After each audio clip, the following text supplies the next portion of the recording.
Hey everyone, thanks for checking out another podcast.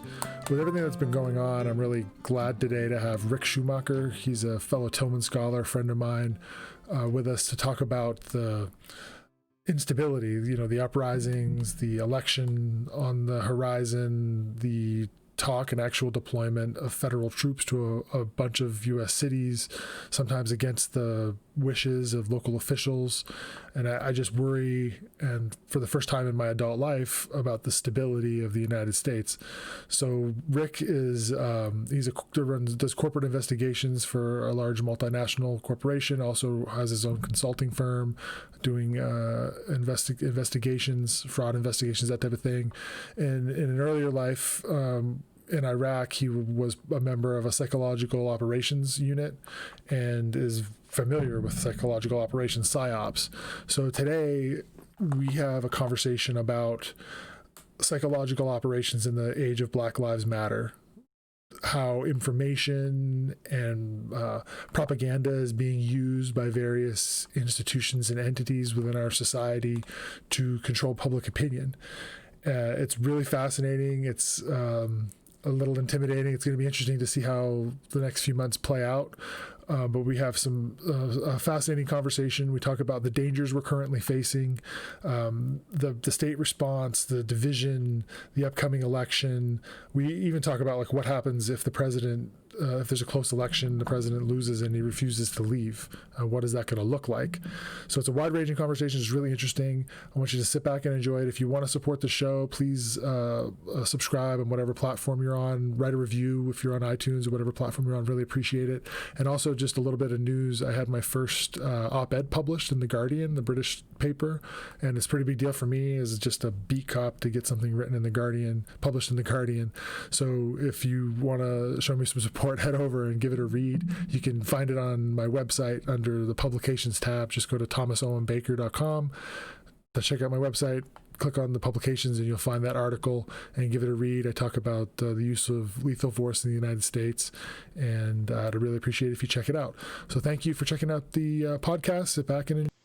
Hey, thanks for coming by and hanging out with me. I gave like a brief introduction, told the audience sort of who you are and a little bit about you. But can you maybe, just so that we know, I do this with everyone who comes on, just maybe tell us a little bit about who you are as a person so we know like what kind of lens you have. Like maybe can you start with where you grew up? Well, actually, this is one of my stories. I grew up all over the place. I lived in 36 houses and cars by the time I was 18. Uh-huh. So single mom situation. She was involved in the drug culture, and so we moved around a lot. I was born in Seattle, grew up all over Texas, joined the Army when I could, and here I am. So you joined the Army when you could. It was like, so you were living in cars, really sort of yeah, difficult. I mean, I was on my own. I was on my own when I was 16. So, finished high school. Surprisingly, ended up with a real low GPA, but I was working full time. So, at the end of the day, that's what I had to do. But so the Army was kind of my way out. I mean, not just that. I mean, that's how a lot of people end up there. But my grandparents served, my father served. I mean, I have a long lineage of people that served, but I was, I used to like to say, I joined because my family was in the military, but really it was because, I didn't want to end up in prison. That's not unusual. I know I had a guy went through like basic training, AIT, airborne, a bunch of training, and his name was he was a B as well. His last name started with a B. Ben Wellos, I'll just say his name. And he was from Escondido, California, and I had shown up at basic training, and I had never had any kind of personal relationship with someone of Mexican heritage. Like, I'd never had any friends or where I'd gone to school. Mm-hmm. It was in the Northeast or in Canada. And we just didn't have a lot of people from Mexico. And he had a completely different experience than I had. I had kind of Mm-hmm. had the GPA issue and I wasn't sure what I wanted to do. But he was like literally like using the military as a way to escape. He Yeah. thought he was in like physical danger in his neighborhood. Mm-hmm. He didn't know what to do, and he didn't know how to get out of there, and he didn't have any place to go. So he went to a recruiter and was like, sign me up. And they talked about this delayed sort of entry thing. And he's like, no, I need to go now.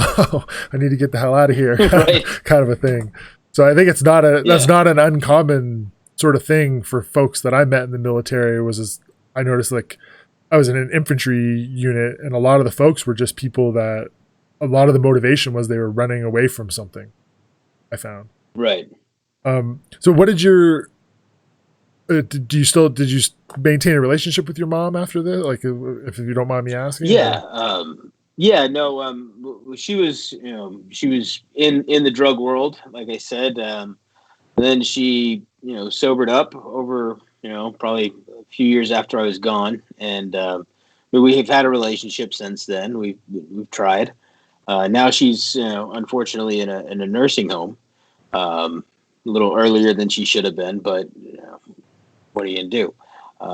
But yeah, I still maintain good contact with her. yeah, I had a similar thing. My dad was had real severe problems with alcohol, and it ended up taking a ton of time off of his life, and made Yeah. having relationships with the family like almost impossible. So I can empathize with it. What? So you where was it that you were? So you were moving around a lot from sort of living in vehicles and having this difficult time. Where was it? It was in California? Did you say? No, for most of the time, most of the my life was in It was in Texas. Texas. So from the Panhandle to Corpus Christi to the Metroplex in Dallas, just all over. Um, Okay, so so your yeah, experience was in Texas, and then you make your way mostly, yeah. the military, and you're sort of looking. Did you know what you were heading into? Did you have any kind of real idea of what it was going to be like? Yeah, I mean, I'd always been interested in that world, and I got into a pretty cool job right off the bat. So uh, hit that right ASVAB score, Uh huh. and they invited me into a psychological operations job specialty. So I did that for 12 years. I finished my last year was in Iraq in 2003 to 2004, and then I came back to Texas. So people who are listening to this, they may not be familiar with, and I'm, to be honest, I'm not. I know I sort of have like this basic Right. idea of what like PSYOPs, like psychological operations unit does. Can you maybe just sort of tell us like what is it? Sure. Well, psychological operations in the U.S. military is using different communication techniques to inform and influence foreign adversaries and foreigners, foreign nationals in general. This can be done at different levels, from the tactical level where you've got a Humvee with a big speaker truck with a big speaker mounted on the top, yelling surrender appeals and things like that. Infantry dudes might have that's what you would have seen from from the PSYOP guys. They would have been the ones blasting ACDC before a raid, that kind of thing. But then there's also different levels of things. Key leader engagements, working with host nation military. The psychological operation falls under the SOF umbrella in the Army. So it's actually part of First Special Forces Command. We're not green beanies or anything like that, but they're the smartest guy on a watching a radio on a 12-man team. Uh huh. But generally, what we're doing is just using either radio, leaflets, interpersonal communication techniques to influence the battlefield non-kinetically. So by saying, "Hey, we're looking for Uday Hussein," we're the guys that are actually putting that messaging out there about, here's what we're looking for, here's where we're going to pay you. Um, all of those types of very direct communications, and then also um, we have radio systems that we can implement and have host nation locals broadcast, and they can be influencing messages that are overt or covert, different levels of communication. So you mean like when you talk about this communication, so you're talking about you could be broadcasting like, hey, we're broadcasting this information trying to influence the population. When you say covert, are you talking about like interrupting the other side's chain of command and sending signals, or are you talking about? Well, that gets into EW or electronic warfare. That's not really our angle, but we do have access to communication platforms that jam civilian and military channels, and we can just lay in communications over that, and that can be, the Americans are here to help you. Don't fire on American forces. Hey, this is what happens when people forces, surrender appeals, all that sort of thing. And we can do that from the strategic level, where we're operating out of Fort Bragg and we're uploading communication packets, and they're being sent to maybe whole combat theaters. To it could be very tactical, where I'm shaking hands with locals, engaging key communicators to get them to influence their communities in a way that positively brings about peaceful resolutions, or at least deconflicts what the military is doing in the area. Okay, so would it be fair to say that the job is to, like, this may sound corny or whatever, but everyone has heard, to win the hearts and minds of the people that are in the country, or is it to demoralize certain elements within the society? Maybe you have the opposing military or elements within the society, or is it sort of a messy combination of both? It's a combination of both. It depends on what you're tasked with, but yeah, you could be working to demoralize. So like in a kinetic environment, you're probably going to be spending a lot of time doing demoralization techniques when you have a. Can you back up? You said it a couple times. I kind of know what kinetic means. Right, Can you talk sorry. about what you mean? No, it's fine. Can So in a shooting war, where there's people that are you've got the what we would call the good guys and the bad guys, and everybody's fighting everybody. We would be there working to do surrender appeals and demoralization type communications. But that also changes when you're looking at an insurgency or something like that. We're going to be trying to affect the local populace to reduce how those insurgents are accepted in those communities, using all sorts of influence techniques to try to separate what we call the bad guys from the civilian population, so that they don't have a permissive environment. They can't operate easily, and that happens, and then it doesn't happen. It really, there's just a lot of factors that go into if that actually happens.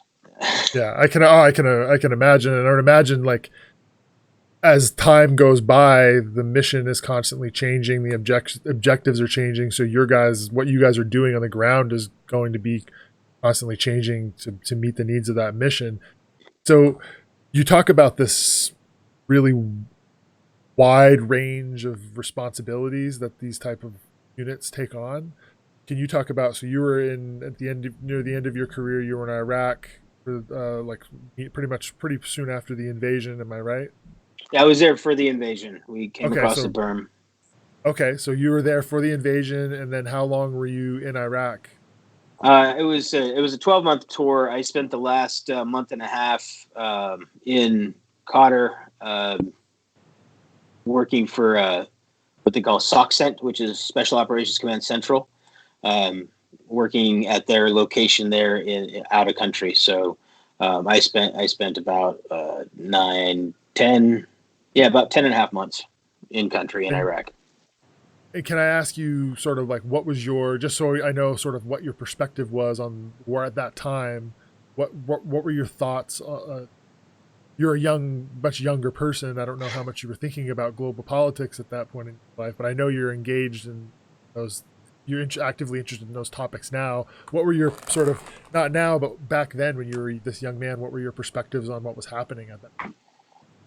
Well, I mean, in that job specialty, we spend a lot of time working the embassies, working in country teams with ambassadors and things of that nature. Even as a young buck sergeant or corporal, you're expected to operate at the diplomatic level.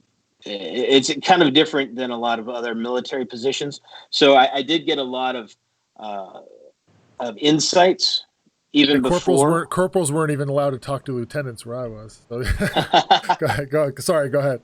Yeah.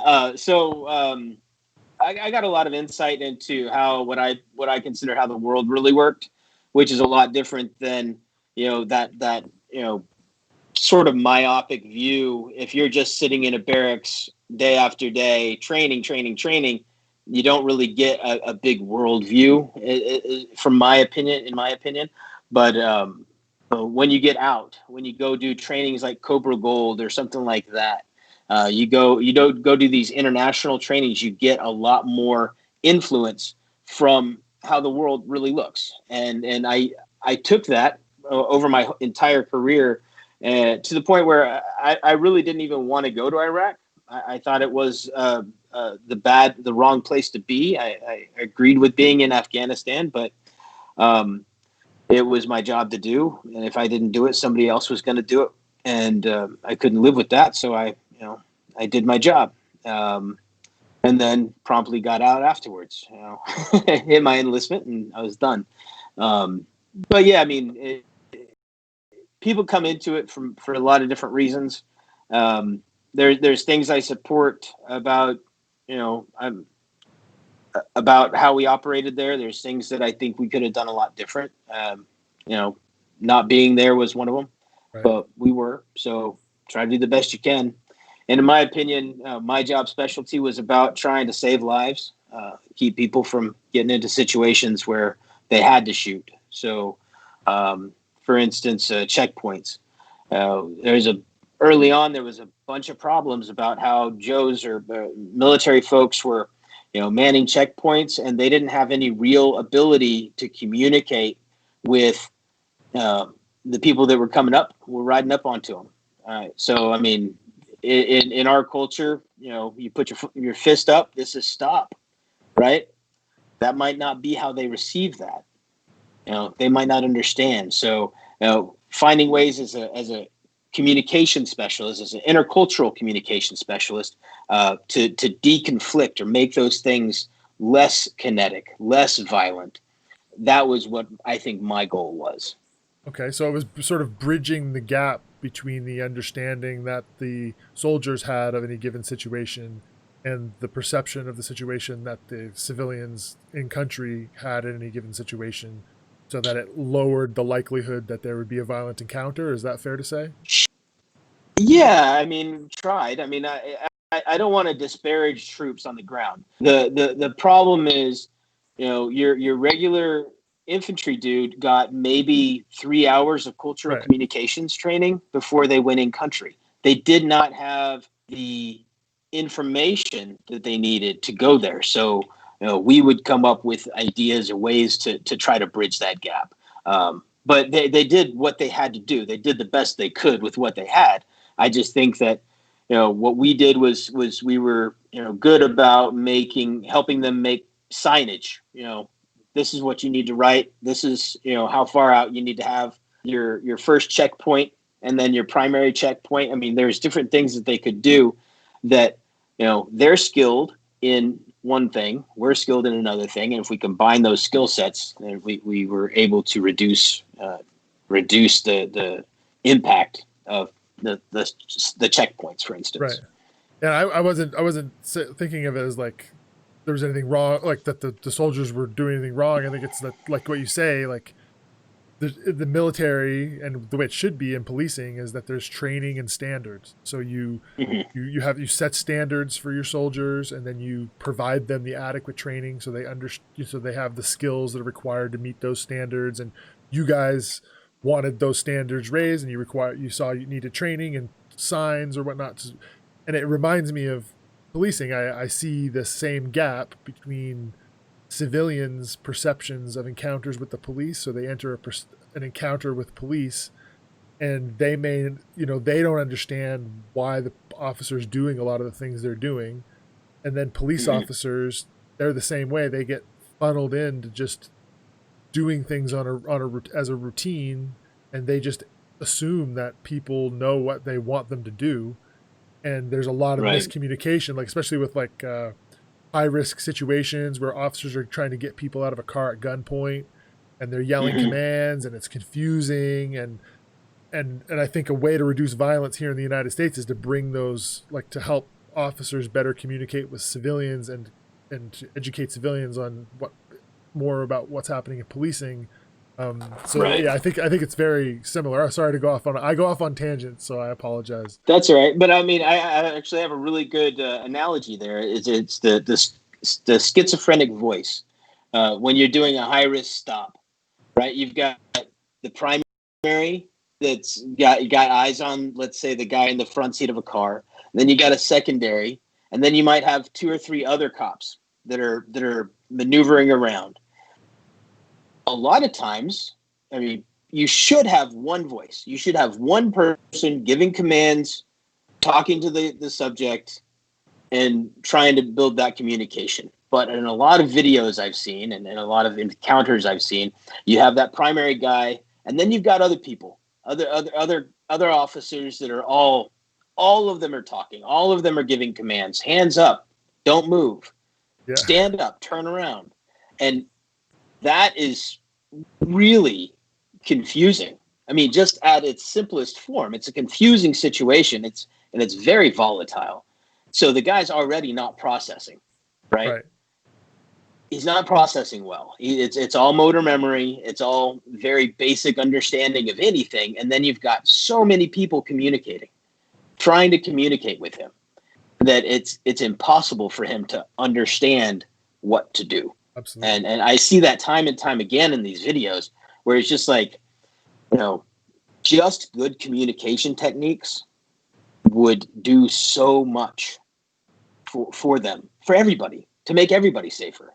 But that's a soft skill, or it's considered a soft skill, and it's not. You can't check mark box it. You can't put that into a performance review. Oh, you're good at your soft skills, right? I mean, that's something that has to be bred in over time. And I think that's one of the problems we have. Absolutely. And we know these things, like in policing, this is known, you need to have a person that's designated to communicate, and you need to give the sort of clear, concise commands. You can't have everyone yelling. We know these things, but it seems like when I watch these videos, almost, and in my own experience in law enforcement, once that adrenaline gets shot in, and a lot of times those things go out the window, and what kicks in is the last, is just, if it's not something that you've trained over and over and over again and reinforced, then you're not going to do it under stress. So it's something. So like police go to the police academy, they learn how to do this. They learn the techniques that have been refined on how to do a high risk vehicle stop in very safe ways. And it changes over time as we learn more, and it's very sophisticated techniques that have been developed. But they're given this short period of instruction, and then they go out onto the street, and then they go to work, and it's never really reinforced. I would like to see police officers on their shift going into parking lots for periods of time and practicing high-risk vehicle stops, or on the driving track away from the civilians or whatever, practicing pulling non-compliant officers, doing scenarios, non-compliant people out of vehicles. But that's not how police officers train. They train on the job, out on the street. And it's shocking. It's shocking to me. Right. Well, and that's one of the things. I mean, as an infantry dude, you probably would never imagine going through a training lane without a weapon, right? That's your gig. I go through training. I used to run training lanes where you never saw a weapon because it was all about communicating. It was all about, let's see how we can understand each other and communicate in very stressful situations with non-compliant people, and not put your hands on them, right? Not put guns on them, because once you go to guns, the game is over. I'm on a 3-man PSYOP team. I might have one other gun truck with me. Other than that, we're it. So you're not going to win. And so you really all the time, and we would do training lanes, in country. We would do training lanes when we were in garrison. You would always be training on how to engage people. And that soft skill was our skill. So let me jump. I was almost going to ask you this eventually, but you touch on this, the training. Well, we touched on it. So let's imagine you know quite a bit about policing. You have some education in criminal justice. You've worked in this a sort of similar process overseas. Like it's very similar. It's like policing and the counterinsurgency seem, I'm going to phrase this question. So let's imagine that you're now in charge of a company of soldiers, and so you're in charge of a platoon of soldiers, and you've been assigned responsibility for a small geographic area in a city like Chicago for the next year. Your police officers, your soldiers have all worked as police officers in the civilian world for several years. They're reservists, let's say. And so they have all the basic training that's required to do the job. Now you're responsible for ensuring that they are trained, and you've been told you can provide them much training as necessary. You have the budget for it and the manpower to cover the person power to cover the streets. If they're working 40 hours a week, now, like when I worked 40, 50 hours as a police officer, almost always that was just me out working and doing my job. If you were in charge of that unit, what percentage or how many hours of that 40 hours a week, if any, would you devote to training? 20%. 20%? Yeah. And not just like hip pocket training or, window to window training with your FTO, but like off the street training, seminars, get people out there. I mean, I actually ran for constable, which is a law enforcement position in Texas. And one of my platform pieces was community engagement, right? So what I wanted those officers to do, those deputy constables, was to take off their gun belts and work on, for 20% of their time, work on on volunteer like builds, things like that gets them involved in the community, right? So one aspect is community engagement, but really I think a very important part is pull back off the street and really focus in on those training lines, understanding how to engage people. If you build that muscle memory, right, off the line, off the street, then when you get to the street, you have a different perspective, right? Mm-hmm. And I don't know. I'm not a street cop. I've never been a street cop. There's something to be said about being able to understand the street like that. But I think that if you're there all the time, 100% of your time is sitting there getting hit like that, it's a recipe for disaster. So I would say 20% of that time you're pulled out, you're doing training, you're re-engaging, and then you can go back in. So they kind of. So just to put it in context, 20%. You're saying that if a police officer, if they're working 5 days a week, you would say that one of those full days would be devoted to just not answering calls, not even the community engagement, but training and reinforcing skills, right, that are required. And you're saying not just going to the range, but like right. You're not learning how to communicate. I'm not talking about range days, man. I'm not. I mean, you get plenty of that. Absolutely. I'm talking about, just stepping out and for me, I think one of the biggest problems we have is being able to communicate eloquently, past the blue line with people, because there's been so much of a mentality that's been built up that I've seen where, the civilian is the potential enemy all the time, right? And that's going to be the case. They're always there. That's just the way the people are trained in law enforcement now. You always have to be aware that that guy in front of you is going to pop off on you constantly. Right. So I think that's wrong. I think that's a problem. But I think that being able to communicate bridges that divide. Regardless if you think they're an enemy. I mean, I communicated with terrorists. I communicated with people I knew would kill me if they could. But I did it in a way that built empathy and allowed them that space. And we were able to communicate. And I think that kept people alive. And I can tell you firsthand, having worked with investigators in a variety of different roles and investigated a variety of different crimes, from shopliftings all the way up to homicides, that the very best way to manage a suspect, even if they've done the most, especially if they've done horrible things, is to build strong lines of communication with them and to treat them with dignity and respect, to explain what's happening to them and build a deep rapport, as deep a rapport as possible. Make sure they have something to eat, make sure they have some food, treat them like a human being, and then invest a lot of front end time in the conversation before you even ask a question about what happened. And you'll get the best interviews. You'll get, people will tell you things. Like the best, one of the best detectives I ever worked with, this guy named, I won't even say his name, but he worked organized crime. He worked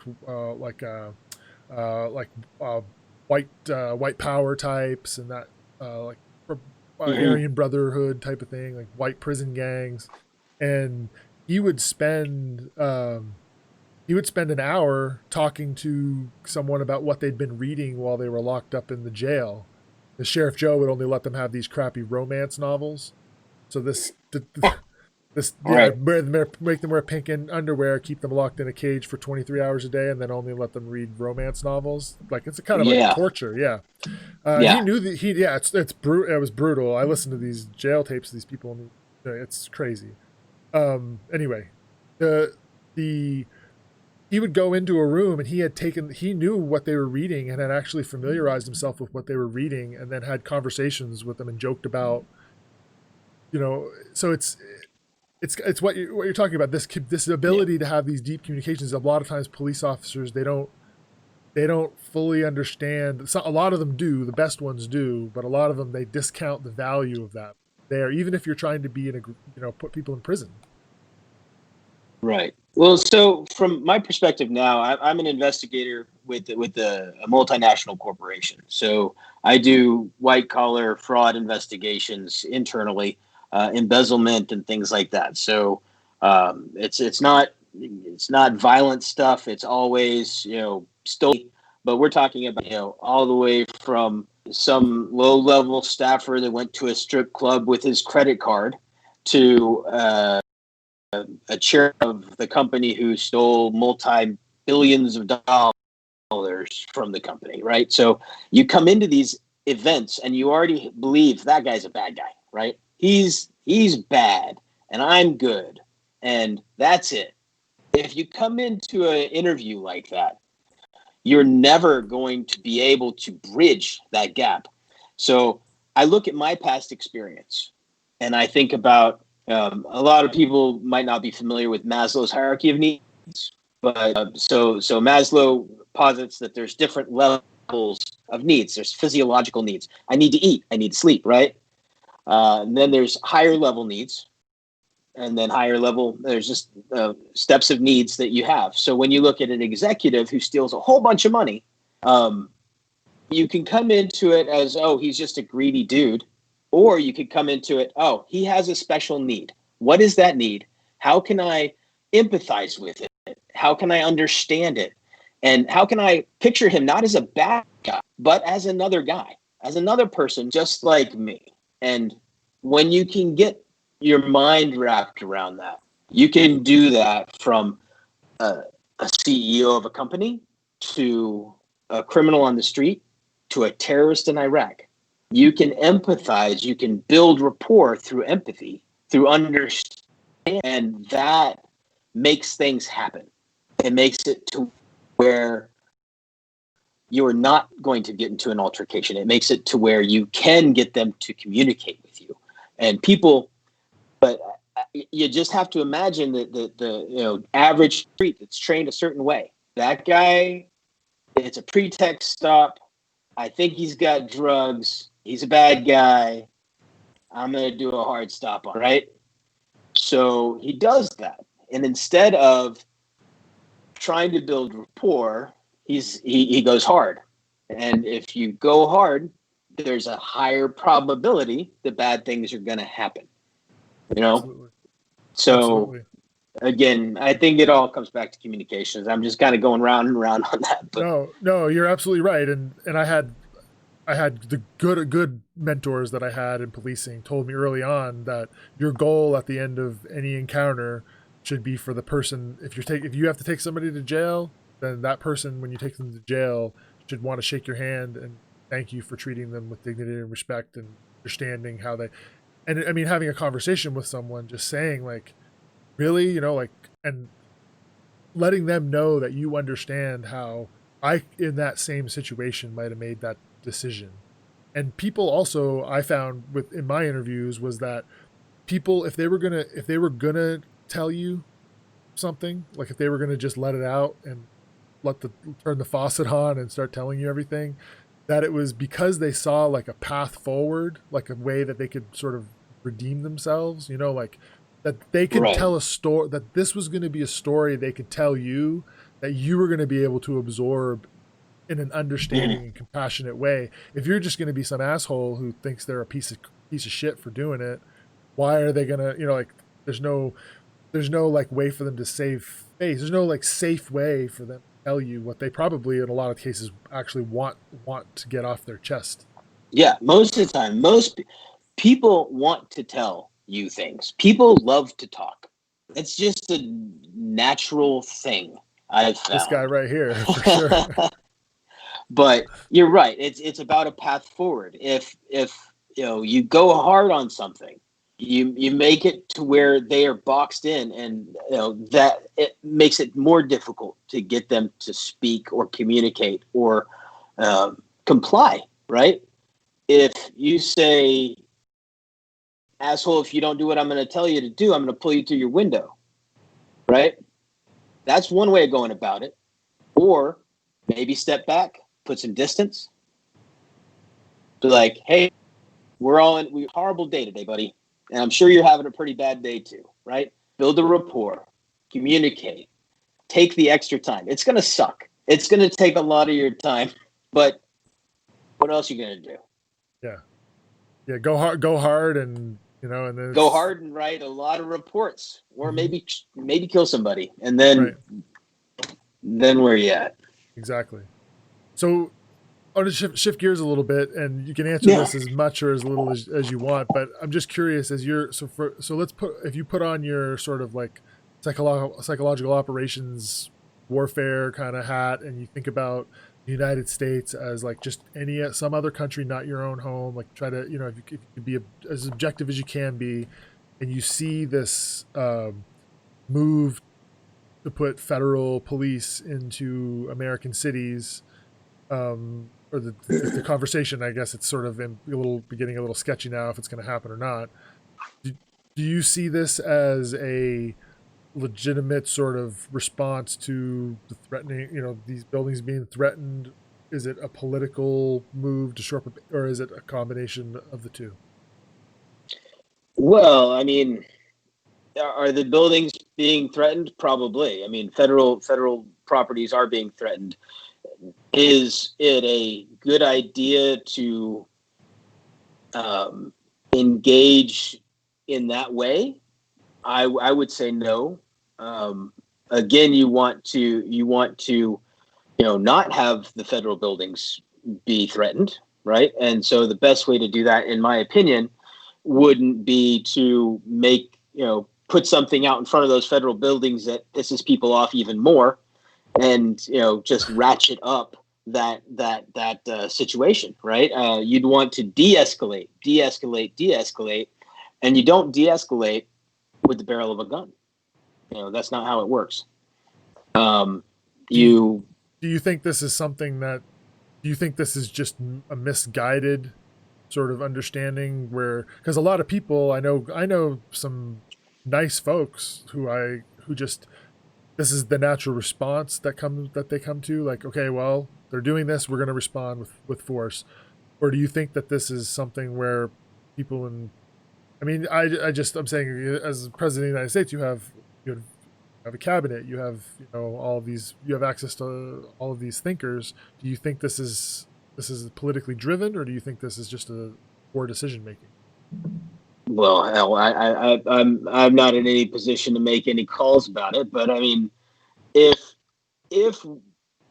you had really smart thinkers thinking about how to reduce violence and this sort of anarchy that they're saying is happening, which I don't actually see a whole lot of, but if that was accurate, then I think those smart thinkers should think about ways to de-escalate the situation, and the opposite would be the escalation of the situation. Those smart thinkers thinking it's a good idea to escalate the situation, which is what they're doing. So, I mean, logically speaking, it doesn't look like the folks that are in power are working to de-escalate anything.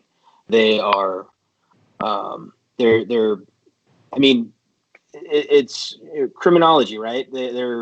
If they're being forthcoming, if they're doing what they think is right, then I would have to say they're looking at like general crime control theory. I'm going to tonk you hard enough, long enough, you're going to stop doing what I don't want you to do.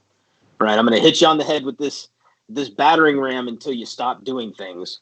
That's classical ways of thinking, and some people are really like that. In fact, I have a lot of friends that's their kind of police tactic is to I'm just going to keep hitting this until it hurts you enough and you don't want to do it anymore. But unfortunately, that's not what we're looking at here. We're looking at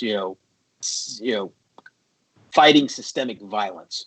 We're looking at the Black Lives Matter movement is way beyond criminality. It's not criminal. It's not something that needs to be tonked. It's not something that needs to be hit on the head. It's something that needs to be understood and engaged. And you don't do that with a line of federal agents. You do that with talkers. You do that with people that can communicate, that people that can bring people to the table and come up with solutions, as opposed to just building more walls. So if you're let's change the scenario and say you're back in Iraq, or you're in some other country, and you're advising local officials on how to handle a similar situation. So there's these long historical, deeply systemic issues that involve race or tribe or some other individual characteristic that create this imbalance in power, and hundreds of years of oppression, and there's all this resentment and systemic race. It's a very similar problem, and the state is responding the way we are right now.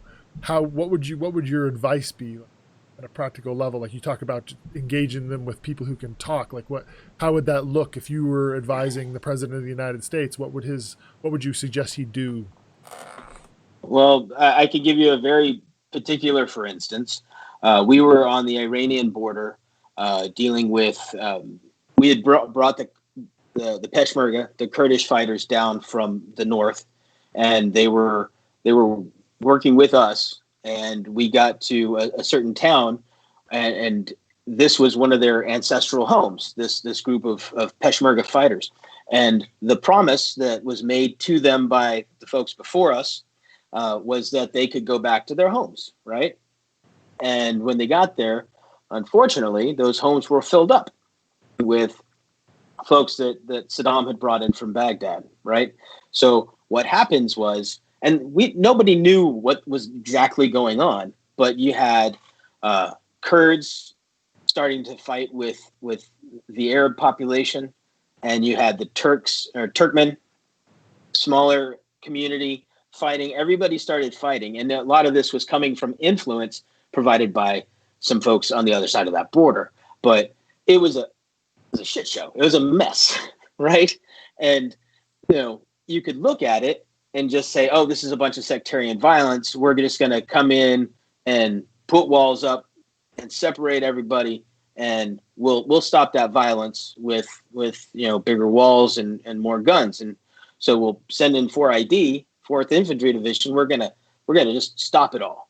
Or you could understand what the problem is. So you get people in a room, and we did, and we said, why is everybody fighting? We need to understand this better. So we found out that that there was it was a home issue. It was they wanted their homes, their ancestral homes, and the Arabs that were living there wanted to stay in their homes. A very simple dispute, right? But there was no solution until we created one. We created a tribunal that provided everybody an equal voice.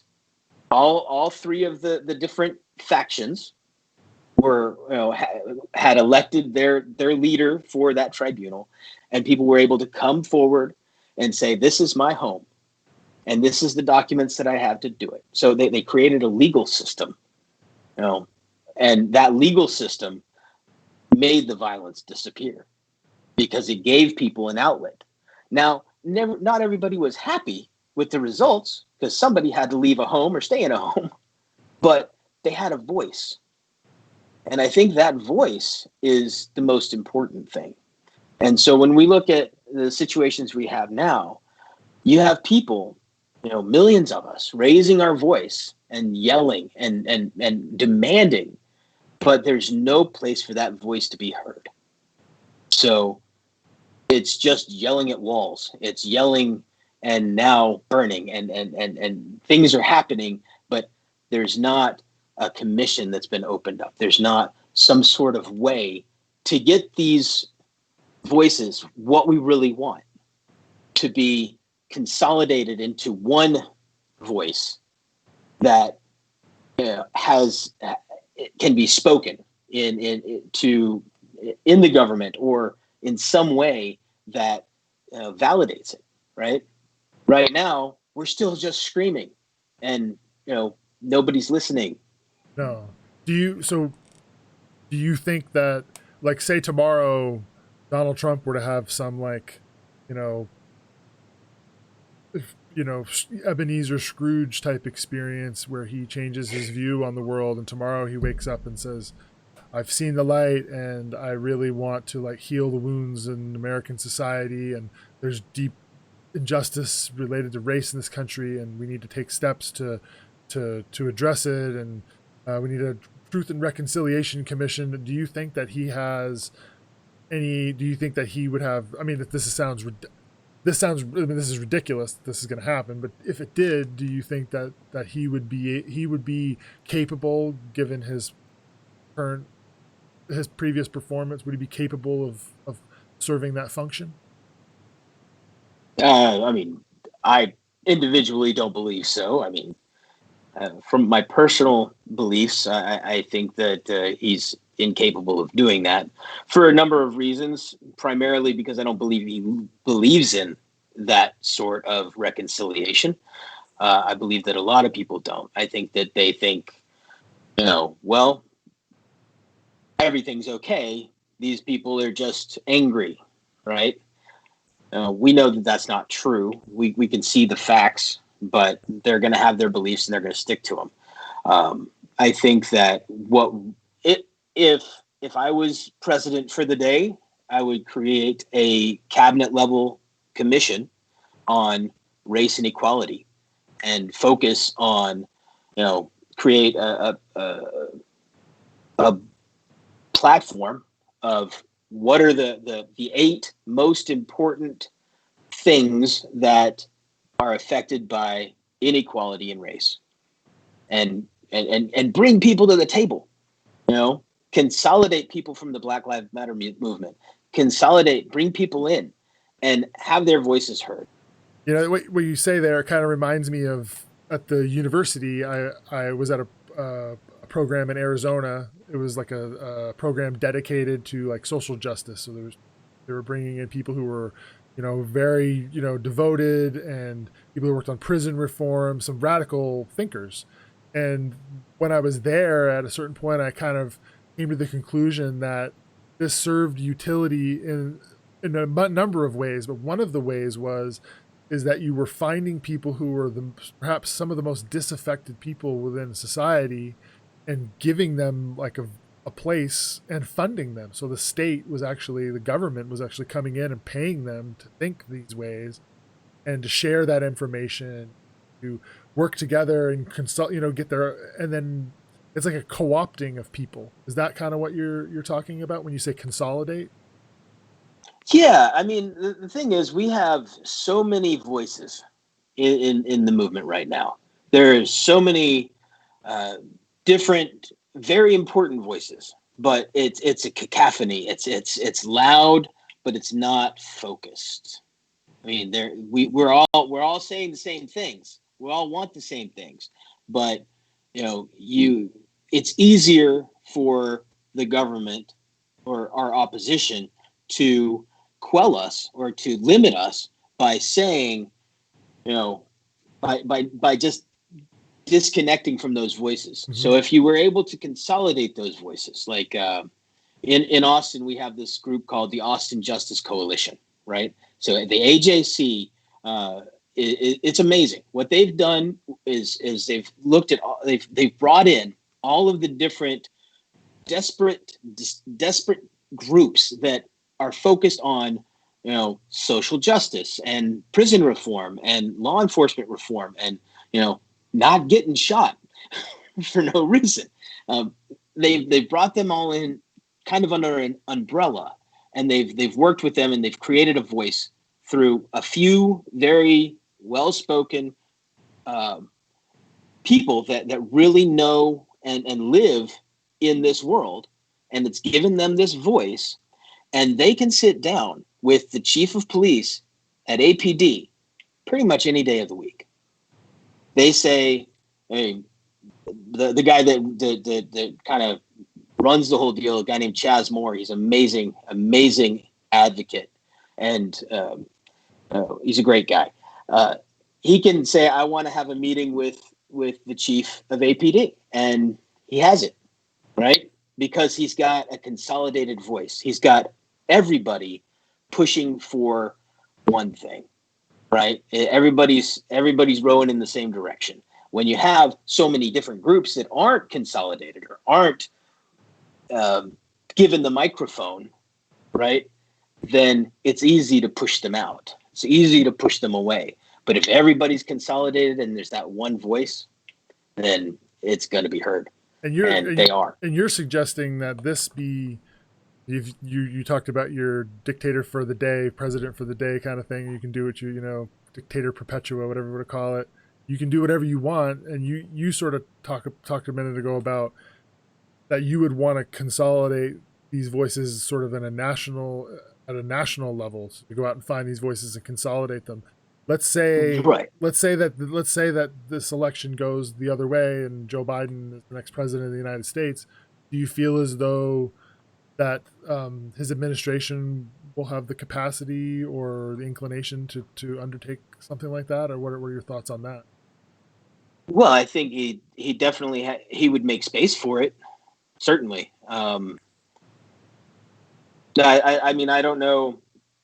I'm not a politician. I don't know how he would do it. I don't know that if after the election, all this is in the rearview mirror and he's moving on to different things, but this is something that's not going away, right? It's not. It is time. It is time for systemic change. And you can't do that piecemeal. You can't do that at 18,000 different departments across the country. You have to do that at the largest place you can. You have to do that in the executive office. You have to do that at the top. and we have, so let's, I'm sorry to give you all these hypotheticals. This is just, obviously you're not saying this is the way it is, or this is just your perspective as a person who worked PSYOPs, and you did these deployments, you're coming back, you're seeing your own country go through this sort of, I would say it's like this really low boil sort of civil conflict that we're in right now. I feel comfortable saying, and I think homicide rates, we've had some assassinations, people killed. I mean, this is serious. What if we were to have some attempt, a concerted effort with skilled communicators to consolidate these voices and put forward an agenda?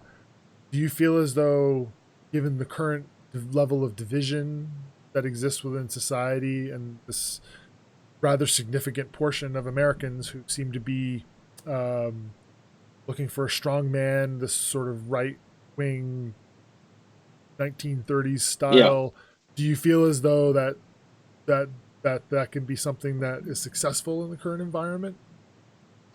Well, honestly, I think that group of people who want that 1930s style strongman are very few.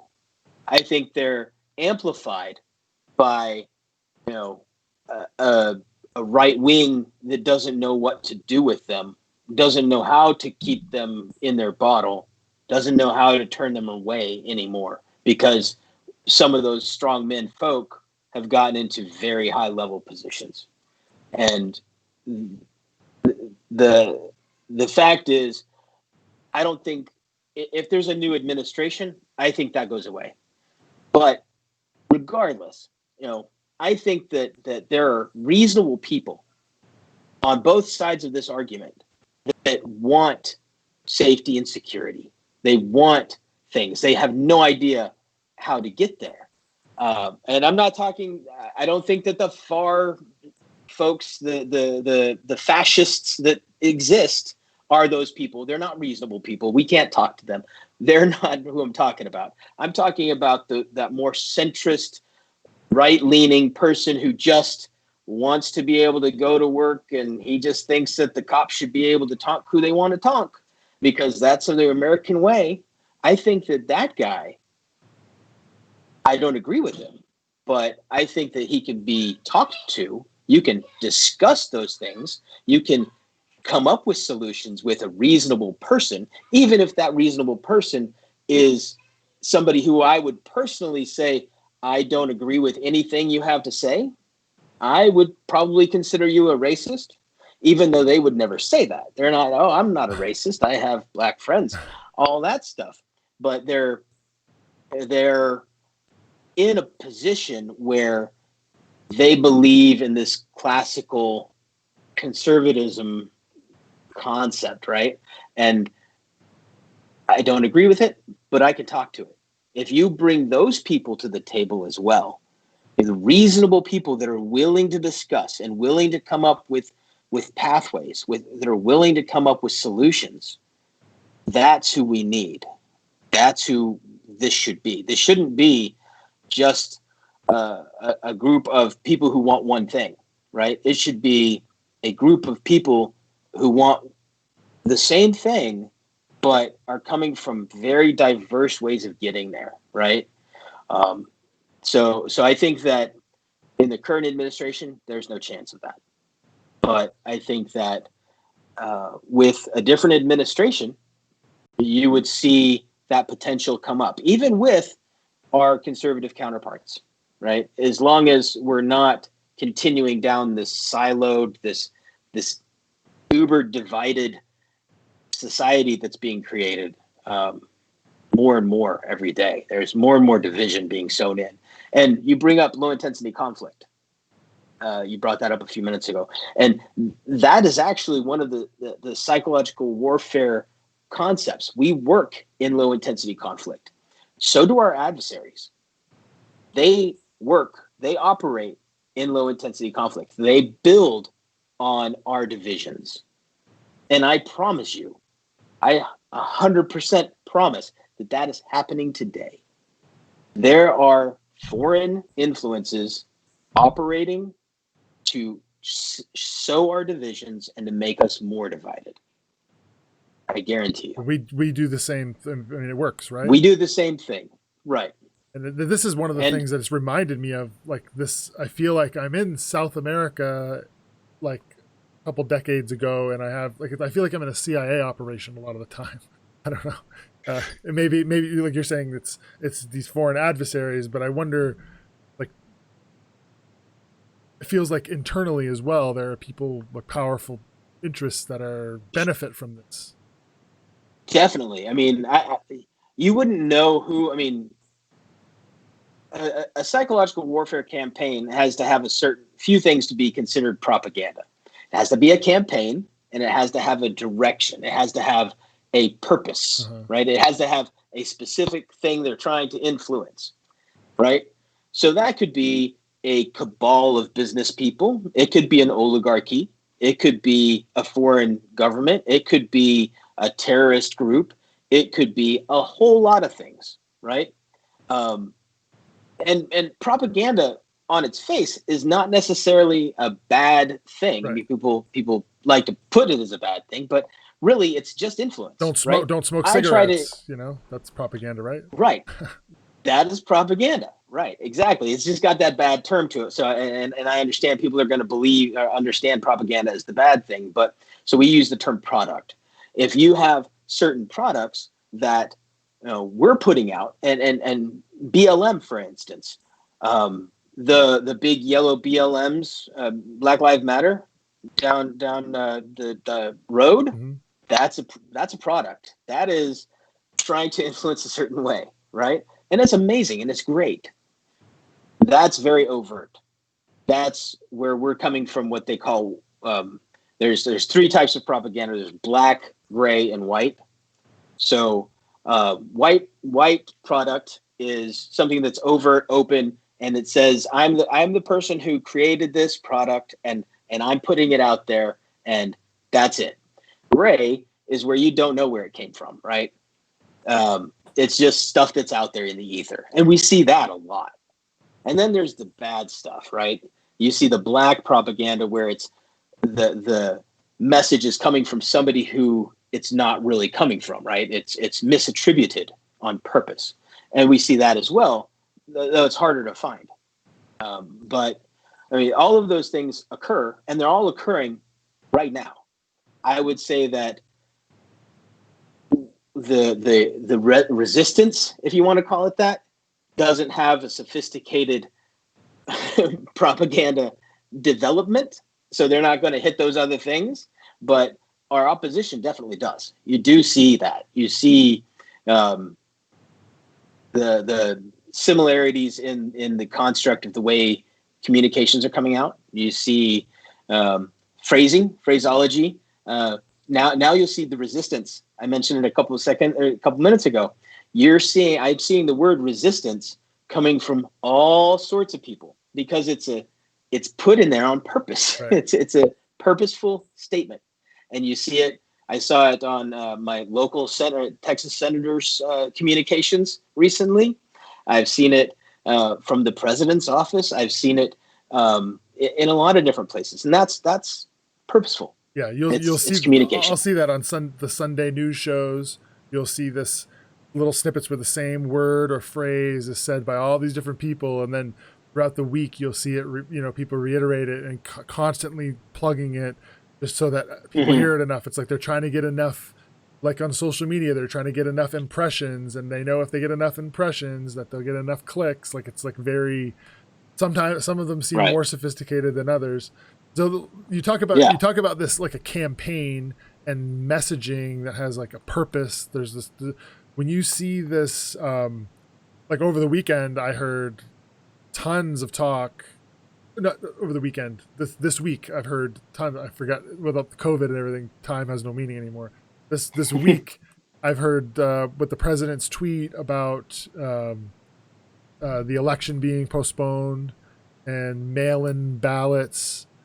And voter fraud. You see there are these phrases that are constantly being reiterated in right-wing media and across social media, and key voices in the conservative movement plugging that idea into the voter's head. does that worry you that this is a concerted effort to undermine the legitimacy of this election? Or do you think that this is just a regular concern that they have? No, I think that this is, I mean, I first came across this concept in 2017 when I saw a meme that President Trump retweeted. And the meme was a yard sign, and it said Trump 2016, and then it said Trump 2020, and then Trump 2024. And it just kept going into infinity. I saw that. And I said, that's the meme. That's the beginning of this. I put that in the back of my head. I was like, okay, we're going to see this where he's going to look to do this sort of thing. I didn't want to believe it. I don't want to believe it. I mean, who wants to believe that? But I've been in a lot of places where that same thing has happened. And to think that it couldn't happen here or wouldn't happen here, that it's some sort of conspiracy theory is kind of hubris on our part. We're not above it. I think it could totally happen. I think it's you see that thing that happened in 2007, the meme that I saw, and then now this most recent tweet where it seems like, oh, just a little dabble, right? Could this be the case, right? And then you see the State Department or the Justice Department come out and say, well, we're not going to say it can't happen, right? So that just it's boiling the frog, right? And it's a long-term campaign to do a certain thing. I mean, it could be. Like I don't know if it is, right, but from my experience, that's the way you do it. When you see this, it looks familiar to you. Sure, you see the influence in it. You see that it starts off as a joke, right? It starts off as something that's not significant, right? And then it becomes a little bit more, oh, that's plausible. And then you get people, and I'm not the target audience of that meme. I'm not the target audience. There's no way in hell I will ever be somebody who says, oh yeah, we should definitely hold off on doing elections. That's not me. That's not the majority of Americans. That's a certain group of people that are more easily influenced with that sort of communication, right? It's those people that are saying, oh, well, for safety and security, did you notice? You know, it's all about safety and security. We want to be able to have safe and secure elections. So maybe we should delay it. That seems reasonable. I want safe and secure elections. I want safety and security. And if you rank high in safety and security in your belief structure, right, then you're going to tend to follow along with that message more. And you'll see it over time. They will pump up the safety and security message, and then they will also pump up the potential for delaying it, right? And you'll see that in a concerted effort. That's my opinion from my experience. I mean, who knows, but I hope it was just a dumb joke. Well, this does not appear to be a joke. He's doubled down. He's doubled down on it in interviews, and I've seen this like being repeated. This trying to undermine a lot of kickback, a lot of pushback, saying, "Oh, this is not serious," but also, like you said, this consistent messaging and ramping up this idea that there's this risk to the security of the election, and like, so what happens if, let's say hypothetically, there are several key swing states where mail-in ballots decide the election, and it's going to take a while for them to come in. And so election night, Donald Trump looks like he's up in Michigan. 3 weeks later, he's down because of the mail-ins, which is very possibly something that could happen. And he says, well, this is bullshit. This is rigged. This is the biggest fraud in American history. I'm not leaving. We're going to have a new election next year. That's unconstitutional. It's, as far as I can tell, only Congress could. And then there's I think they have to actually hold the election. Like his office ends on that date. So it doesn't seem legal. But what happens if he does it? What apparatus would you imagine would be charged with the actual removal of the president in that situation? Jeez, I would have no idea.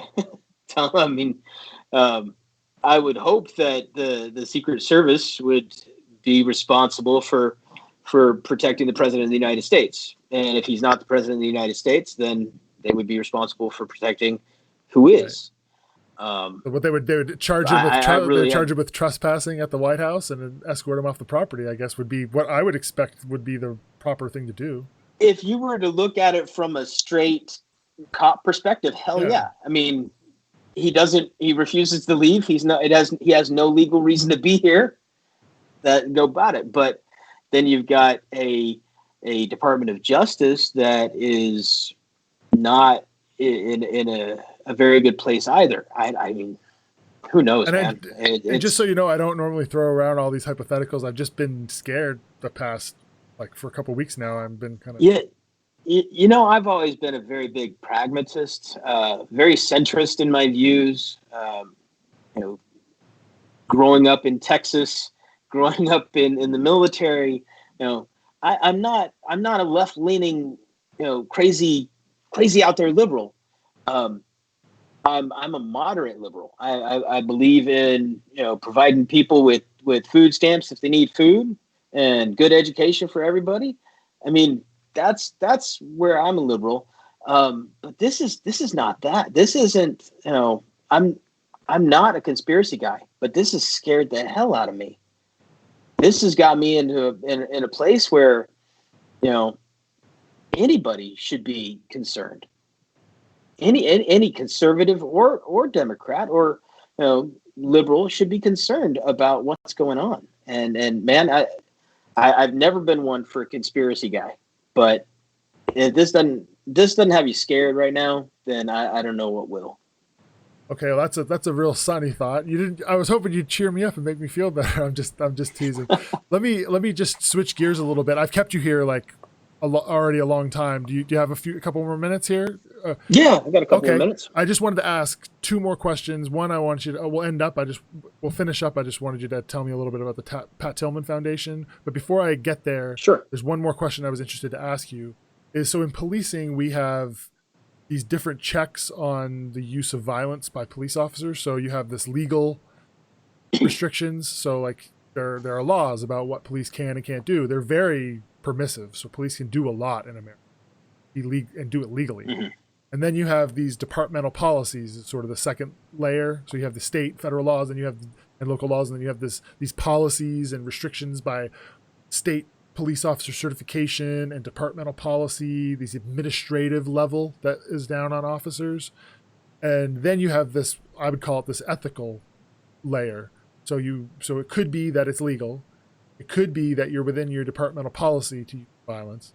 But because you, at an individual level, say, well, I could probably articulate this and I would be justified in doing it, but I'm going to take on, a little bit of extra risk because I don't want to use violence. I'm going to navigate this space because ethically, I don't want to go home and think about that I did something that wasn't the right thing to do. So do you guys, so when you were because I was in the Army, I got out before September 11th. So I never went like a lot of my fellow veterans who've been, friggin' 4 or 5 different deployments. I've never had to deal with going to war. So in a war zone, how is violence controlled by soldiers, by their command staff, by the state in that environment? Is it similar? How so? How is it different? Can you just tell me a little bit about how violence is controlled? Well, I mean, you have rules of engagement, ROE.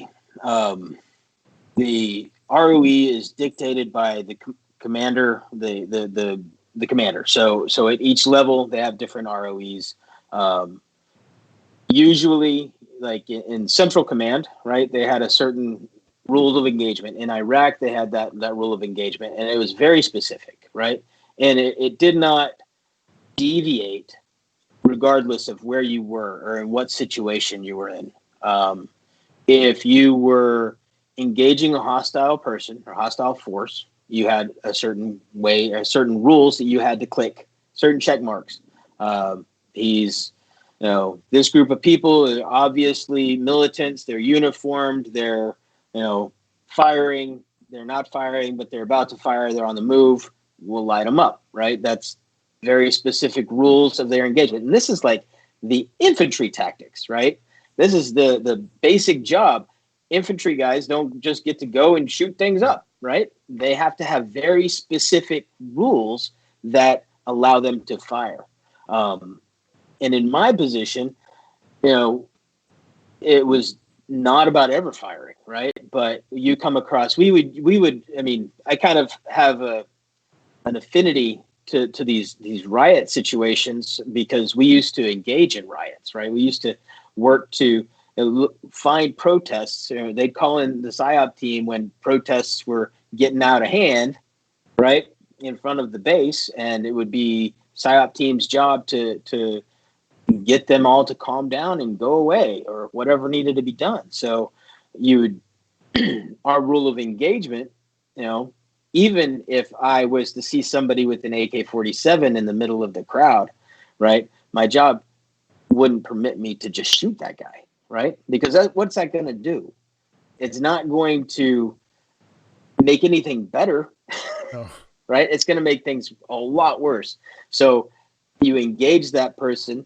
Our job, you take off your Kevlar, you open up your vest, you sling your weapon behind you, and you approach and you talk to them and you let them know that you're an individual and you're a person and they're a person, and you find that key communicator and you find out what's wrong.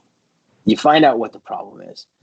Oh, your son died, and he died because he picked up an IED, and that's why you're here. Okay, we can get you in front of the civil affairs folks, civil military operations, and we can find a solution, right? It's all about solution finding, not blaming, not doing anything, but trying to answer questions and get people to chill the hell out. And that's what you do. That's my rule of engagement as a PSYOP guy, was to limit conflict as much as possible.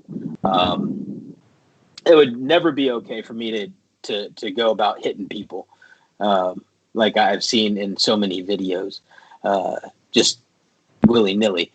There's positions for us. It was all about self-defense. We're not an offensive group. I'm not going to see, a bunch of bad guys on a gun truck moving up on us. I would call in somebody and be like, hey, there's a bunch of guys on a gun truck. Go take care of that. But even in situations where it could get bad, you have to wait for that very last moment. It's not so much about me going home. It's about, the mission. And the mission for us was to limit violence or influence people. And you can't do that, with a gun between you. And do you and you see that? Do you think that the idea that is so deeply embedded in American policing culture that the highest priority is to go home at the end of your shift?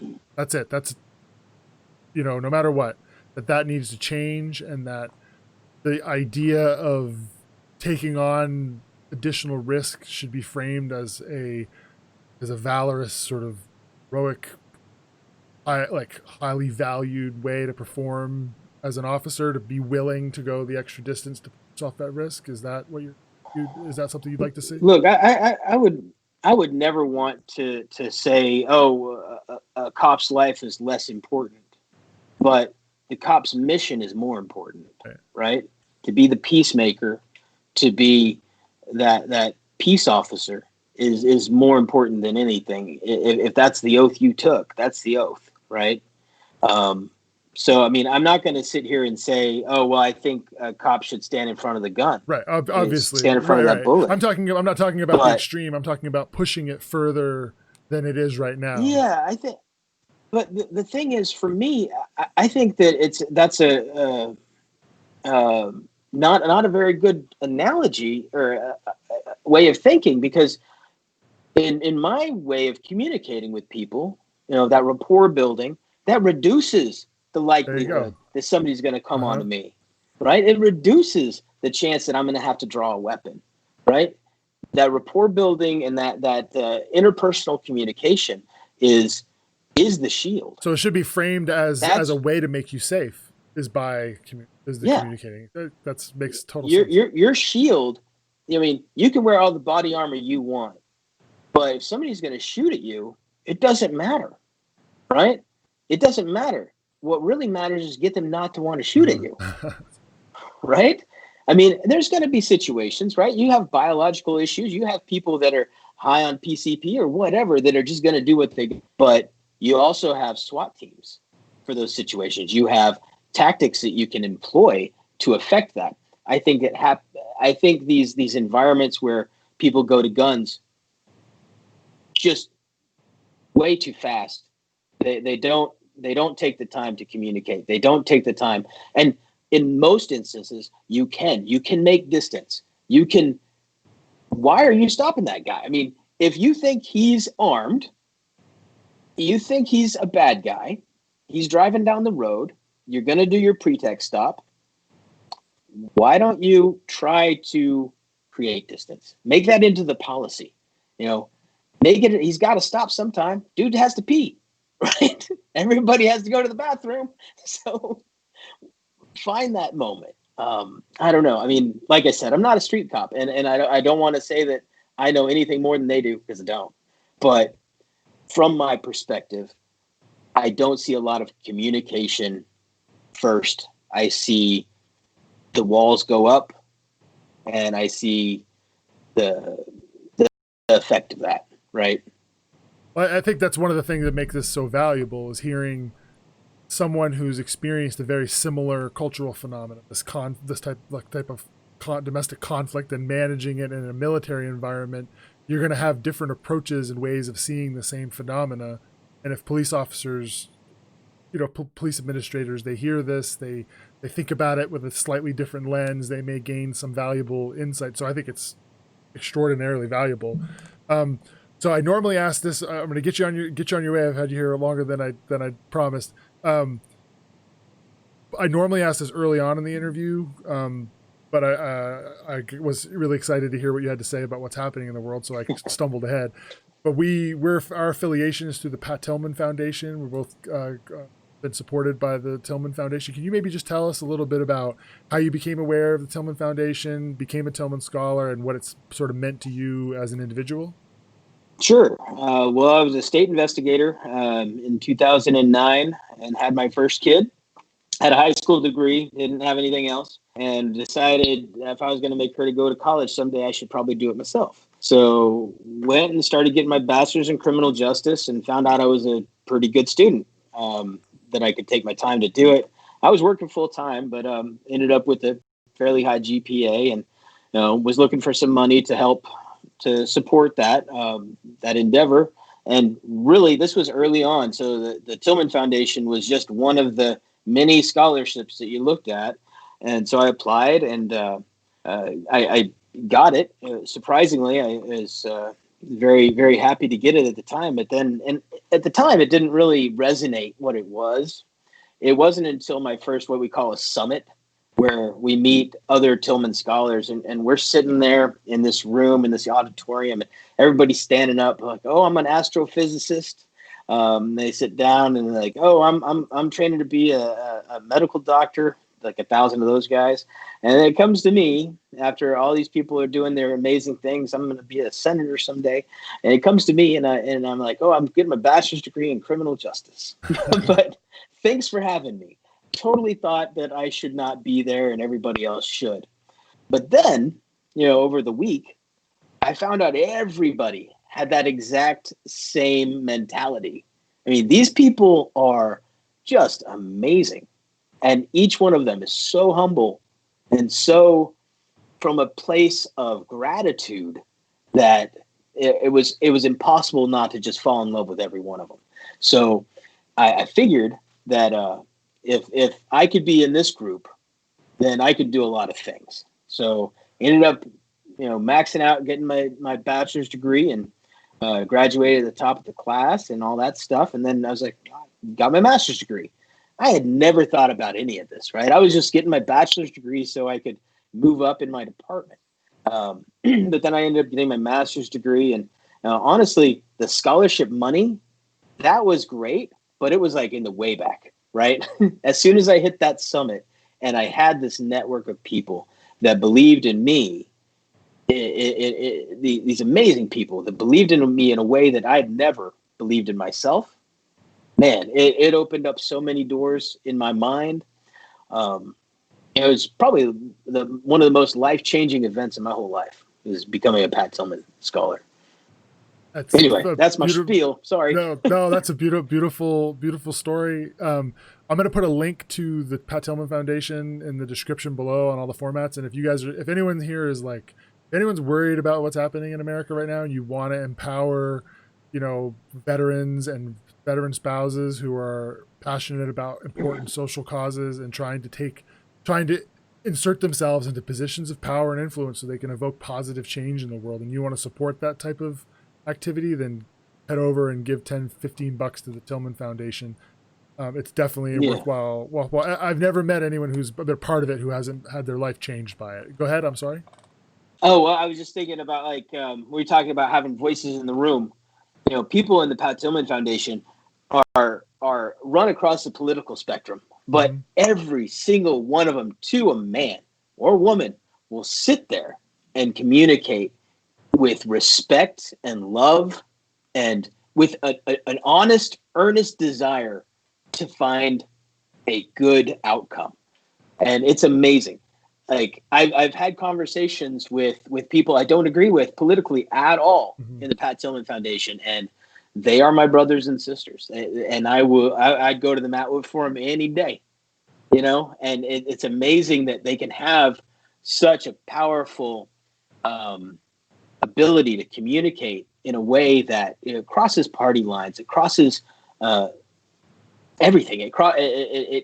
It really does consolidate voices in a way that empowers everybody in a way that it's just really amazing. So yeah, I totally would suggest anybody here to help empower those voices by contributing to the Pat Tillman Foundation.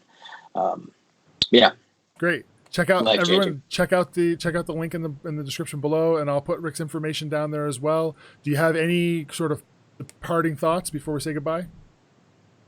Well, I guess, whatever I said, we've had a long conversation. I really want to make sure that it comes across that I'm not trying to be a armchair quarterback on anybody. I'm just trying to and hell, I wouldn't even call myself that great of a soldier. I think I did a pretty good job over there, but honestly, I just have my perspective, and this is it. And I don't want to piss anybody off, but it's just what I got to say, I guess. Cool. Well, thank you very much for your time. I really appreciate it. I think this has been fascinating. I hope everyone else enjoyed it, and have a good day.